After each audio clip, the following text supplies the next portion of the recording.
So, Shannon, I know you're happy about that one. What was the biggest reason the Rams won? Stafford being sensational.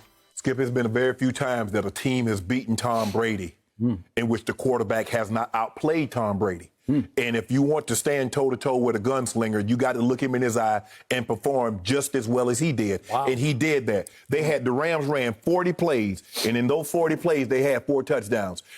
They started out shaky. He had D-Jack early, Skip, and he underestimated D-Jack's speed. That's not Slayton. That's not Galladay. That's not Marvin Jackson Sr. And even at his age of 34, D-Jack is still the best deep threat in football. He still can run, Skip, even at his age. And I told you, I said, Skip, they haven't been using D-Jack. I'm looking, they're going to get a shot or two there. And if you have Deshaun Jackson on your team, if you're not going to give him at least 2 deep balls a game, I don't really know why you have him on your team. So they gave him that opportunity. Started out, he was a little shaky. He missed him. Had Cooper Kupp on a corner route. He missed him, threw it behind him. Kupp normally catch those, but Stafford could have gave him a better ball. But once they got in sync and once they got rolling, it was boom, boom, boom, boom, boom. 6 straight possessions, 6 straight scores. 4 touchdowns, 2 field goals, really put the ball game out of reach. Now, I don't really know anything about it. I know you read about the TB12 method, but I'm thinking, and from the nutritional standpoint, they want you to eat wholesome foods. They don't want you to get empty calories. They want you to eat avocado, good solid fat, salmon, good solid fat, nice carbohydrates, a nice complex carbohydrate, nice solid proteins. What are all these empty calories? He had to eat Twinkies on a Sunday. Because here's what happened, Jen. I don't know if you noticed this. Empty calories. Why don't you just tell me? You don't have to tell her. No, I'm going to tell the audience. Let me tell the audience. I want to tell you here. You can hear me. I'm right here. I'm listening. People at home. Tom Brady, he had 260 yards passing when they were down by at least 14 points. He had 177 yards when trailing by at least 17 points. Now, I know a situation where if it had been LeBron James, why is he in the ball game? Because he's chasing Kareem. Wait a second. Why are we even discussing the phony goat when we're talking about the goat? Because this is what you do all the time when you're trying to make your point. I'm trying to make my point. Why the hell was Tom Brady in the game down 17 with 3 minutes? Because he's trying to get the MVP. The same reason they only had 13 carries in the ball game when you got Rojo, you got Leonard Fournette. You talk about playoff Lenny, Rojo. You're trying to get your guy the MVP, and he played right into the hands because Matthew Stafford outplayed him yesterday. There's no way around it. Who was the leading rusher for the Buccaneers? Who was he? Hello, Skip. It was Tom Brady. Whoa. Maybe that's the MVP. Whoa. He can run it as well as he can throw it. He did not outplay Matthew Stafford yesterday. He has not been better than Matthew Stafford. You looked at all those junk yards that he got against Atlanta. They finally won a game. Oh, he beat Dallas. And everybody else the MVP. He's FedEx Player of the Week 2 weeks in a row. Yep. And look what happened to him. He went and faced the real team, and he looked bad. And he threw for 432? 432? Yeah. So let me ask you a question. How many of those yards he threw when they were ahead? How many yards did he throw when they were down by at least, let's just say 3 points? There are empty calories, and there are what are called rally calories, because there is no quarterback in the history of this game who can bring back a team any faster than that guy can.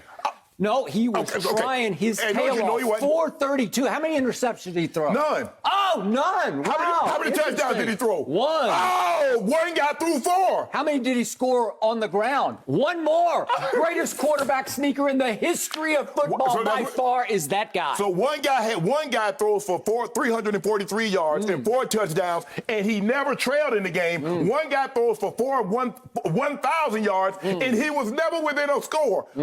They tied it up at 7-7. Tell me when it's my turn. And then Matt Stafford took off on him. Matthew Stafford was the difference in this ball game. Oh, was he really? Yes, he was. I saw a really different game, and now it is my turn to tell you exactly what I saw in this game, which I don't know. I'm not in the Hall of Fame. What do I know? But this is what I saw. Okay. To start off with, I did predict that the Buccaneers would go 20-0. And I told you I was teetering out on the very end of the limb, but I also told you they're going to be favored to win every game, all 17 in the regular season. Am I right about that? You predicted and that. I still believe they will be favored because they were favored to win this game yesterday. But what did I also tell you when I made that prediction? that the injury gods will ultimately decide whether they go 20-0 or not. And what happened? The injury gods this past week said, no, sorry. What did Tom Brady go to all the way to Los Angeles without? His most valuable, his most important defensive player. Who is it by far on that defense? It is Jason Pierre-Paul. And he's got a shoulder and he's got some kind of arm injury and he could not go yesterday. And what happened? Sensational Matt Stafford. He mostly had time to drive to Detroit and back before he had to throw the football. It was like the bad old days of midseason last year where the Buccaneers could get no pressure on the quarterback. Am I right? They got one late sack by the backup defensive tackle Golston. That's all they got the whole day, and they pressured him 3 times. He's just standing back there saying, well, I could throw it to Deshaun, or I could go here and I could go there. What else happened to Tom Brady yesterday? He has one favorite target on this team, and that is his only deep threat that he has. He has one guy who is the equivalent of Deshaun Jackson. What is his name? It happens to be Antonio Brown. And what happened to Antonio? COVID protocol, could not go yesterday. And obviously their toughest test of the season, as we both said before the year. This would be it. Am I right about that? Okay, so then what happens right away? The Buccaneers are thin at cornerback already. They're down Sean Murphy-Bunting. And what happened right away? Jamel Dean got hurt. But before he got hurt, what did he do?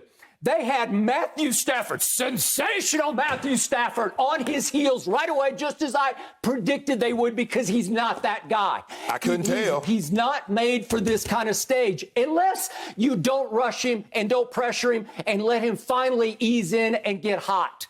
What happened right away? What did he do in his first 6 passes? How about 1 for 6, Mr. Sensational? How about that? 1 for 6. And would you believe for the game, he had 3 passes that got tipped at the line of scrimmage that also got caught. They got caught. It's like, thank you, gods. The injury god said, we're going to make it impossible for Tampa to win, and we're going to make it very possible for Matthew Stafford to finally have one game in the sunshine in Los Angeles. 3 tip balls that all get, are you kidding me? So, and to your point, he throws the first 2 balls to Deshaun that they must have been 20 yards underthrown. Are you kidding me? Sensational. They have him right where they want him. And now could we see what my man Jamel Dean did early in the game? Could we see this play? Throw to, I believe it was to Cooper Kupp, wild high. Here we go. This is early. It's still 0-0. That's wild high. And jump up. I'm still rolling on the floor from that one. How can you not catch that? That might be the easiest dropped interception this year in the National Football League. It's 0-0, and I think he might run for a while with that ball. That's what I think. He ain't running nowhere. Yeah, he's running for a while, and my team is going to go ahead, and all of a sudden the pressure's going to start getting to Matthew Stafford. You've got to catch this. It's the ball game. It's still 0-0, and it's going to tilt the playing field the other direction. Mm-hmm. Now, could we see what happened a little bit later? That was at, what was that, 8:53 the first. This is 5:41. About 3 minutes later, could we see what happened? This is Brady to Gronkowski, and this ball must be caught. Is he the GOAT tight end or is he not the GOAT tight end? You have to catch that. It's still 0-0. You're going to have it down, what, at their 20? Yeah, you're going to have it at the 15. You're going to go score first. You're going to put the pressure on Matthew Stafford. Mm-hmm. And then what happens? That was 3rd and 5. They had to punt. And here came Matthew Stafford. Finally, he could heave a sigh. Whew, we dodged 2 bullets.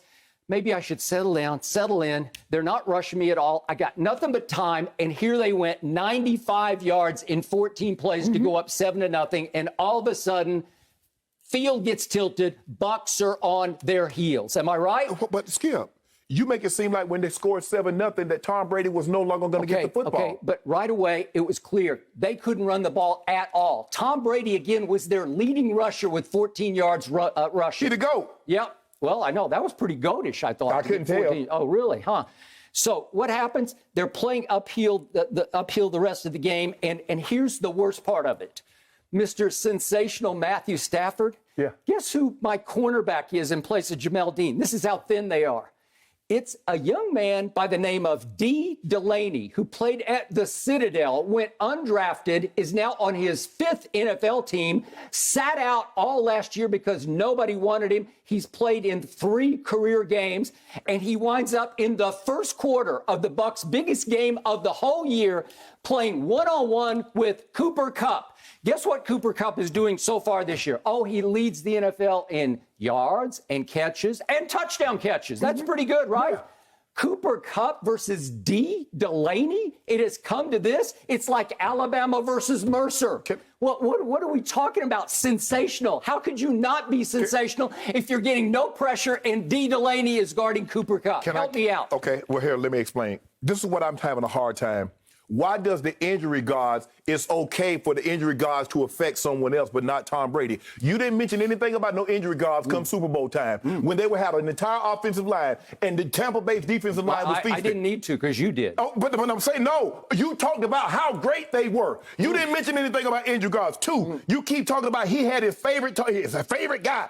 Do you realize Antonio Brown is 5th in targets in 2 games for the Tampa Bay Buccaneers? Yeah, what did I tell you about last game at Atlanta? Against Atlanta? What did I tell you? He said, I'm saving you for our biggest game of the year. Don't nobody save nobody. Don't nobody save nobody. For 17 yards against Atlanta. Don't nobody save. Stop. That's the way the genius mind of Tom Brady works. Genius mind. And then you talk about what you talking about? Oh, there was no pressure on Matthew Stafford. What happens if you don't pressure Tom Brady? You make it seem like Tom Brady, no matter what you do to him, you can't get him off a key. It's been proven. All the great quarterbacks, if you pressure them, hit them in their mouth, they'll falter. Tom Brady is no different than Matthew Stafford. But what you're trying to... They're no different? I think I'll take Tom Brady. What you're trying to do is to say that even if you pressure Tom Brady and put him on his butt, it has no impact on him. And we've seen in big moments, Super Bowls, what the Giants were able to do. The Broncos twice in AFC Championship games, what they were able to do. He is definitely human. Okay, He's also the GOAT of GOATs. Skip. Never seen anything like him Was before. he the GOAT yesterday? 432 looked goatish to me. He lost. Okay, he did lose because he didn't have his best defensive player and his favorite target. Hold on, Skip. So he's the only guy that's gone into the game this year without his best offensive weapon and his best defensive weapon. He's the only guy, yes or no? Who is the Rams' most dangerous weapon? I want to know. Skip, I just asked you, Skip. Okay, I'm going to answer that, but just answer this. And through 3 weeks, is Tom Brady the only guy that's gone into a game without his best offensive weapon and his best defensive player? I don't know. I have to go through 32 teams. There may not be anybody who did that. Really? There just may not be. Really? I don't know. We'd have to take it team by team. Most valuable defensive player. It's not close. It's JPP. What happened to Shaq Barrett yesterday? He was lost because he didn't have his I thought Devin White was their best defensive player. Well, help me out. Why didn't they blitz at all? They did. Sonny Michel met him in the A-gap. He hit the quarterback one time the whole game, and they didn't blitz much at all. They might have blitzed 5%. Why, Skip? Todd Bowles, you got to go after Matt Stafford. Yes. Skip. You just said, okay, you got a guy that's an undrafted free agent from the Citadel. You down to your 3rd and 4th corners. Why would you blitz and put them on an island if you don't have guys to stand up on the back end? It's all about pressure. You have to get pressure. You know it. Well, who's going to hold up on the back end? Okay, well, who is going to hold up if you let him stand back there and pat the football? Who's going to hold up? So you want a slow death or a quick death? Okay, well, I'll take a quick death. After a while, I'm going to say I'm going after him because it's not working the other way. Was it? No. Was it working? No. But Skip, if you think about look at them this year. Have they really been able to generate pressure? It's amazing how they look. JPP? Yeah, it's amazing how they look when Bakhtiari was out and they had to shuffle the line. It's amazing how they look against Kansas City when Kansas City was down 3 offensive linemen and they got 3 backups in and had to shuffle their offensive line. But when the Rams got a solid offensive line, how did they look? How did they look against the Cowboys? How did they look? I keep telling you, that back end. So are you now saying the Rams are the Super Bowl favorite? No, I want to know. Skip. We get a chance. We're going to talk about that a little later. I told you. I said, Skip, their back end can be had.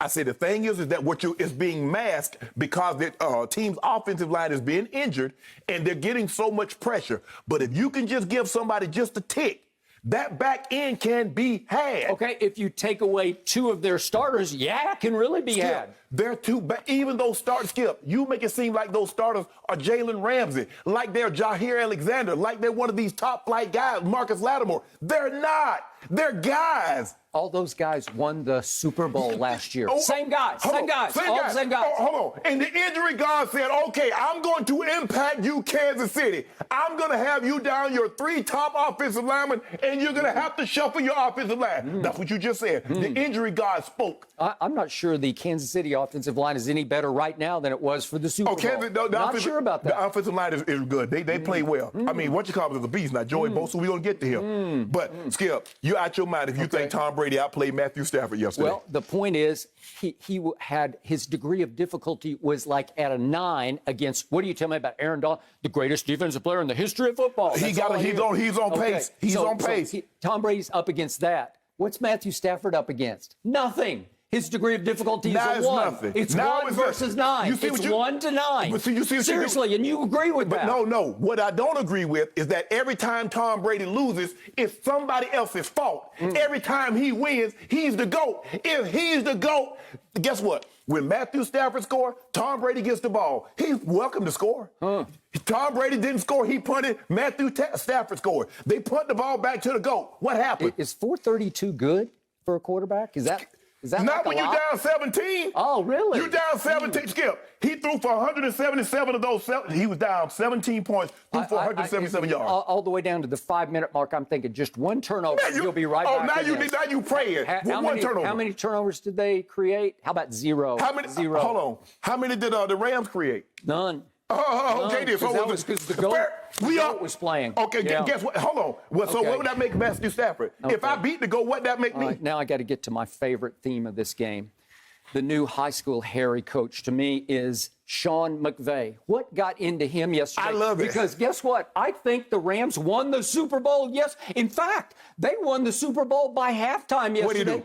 Could we see him? What did he do? Coming off the field, this is, first of all, he's laughing. This is after the first touchdown pass. I told you. This is 14-7 is when it was. He's over there laughing with Matthew Stafford and believing. No, that's what I'm talking about. Come on, give me some. Give me some. That's what I'm talking about. Give me that. Give me that. You some. Woo! Take off. How about some fake rah-rah? Fake rah-rah. Give me some more of it. I want to see it. I want to see it. I want to see it take off. Have you ever seen him do that before? Yes, I see him do it all the time. Where's D. Jackson? He did it. Where's the one with him with D. Jack? Yeah. You got that one? You know what he's thinking? That's what I got. Yeah, keep going, please. You can join your coach. You can join your coach. Just please join your coach. High school Harry McVay. I love this. And trust me, the Buccaneers took note.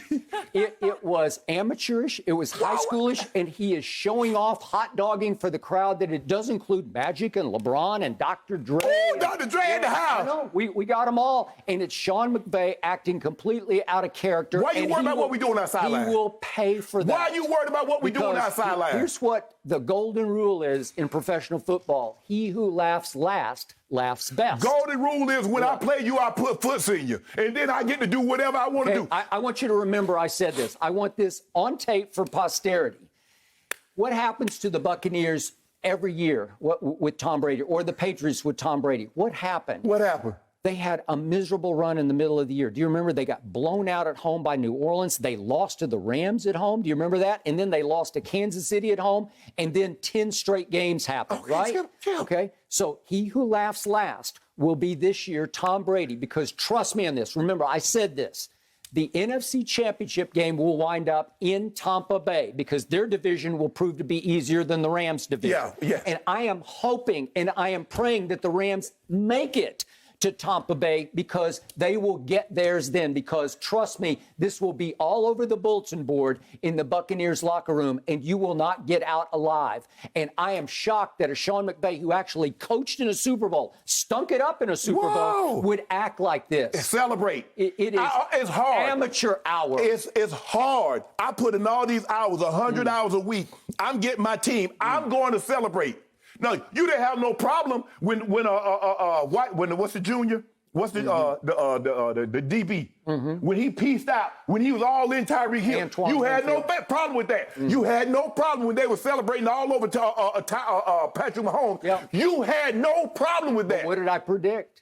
that Tyreek's backflip would be the beginning of the end of the Kansas City But here's Chiefs. the thing, Skip. You didn't have a problem with it. You only have a problem when someone is making you eat crow. As long as you're making someone else eat crow, he's piecing out in Tyreek's face. They're dancing over Patrick Mahomes. Tom Brady's tweeting. I guess that must be really hurt. You had no problem with it. You will pay for Yeah, this. I ain't gonna pay for nothing. I've never seen anything like that, and I can't believe you were in the Hall of Fame actually buying this. Did you see me run? Skip, actually co-signing on this? Did you see me running? I was running 8 weeks after here. I gotta be a Tom and Sharpe McVay. You look like you were sort of walking to me. That's what it looked like. Skip, I'm on the 7-week hip replacement. If you want to race, I'll race you.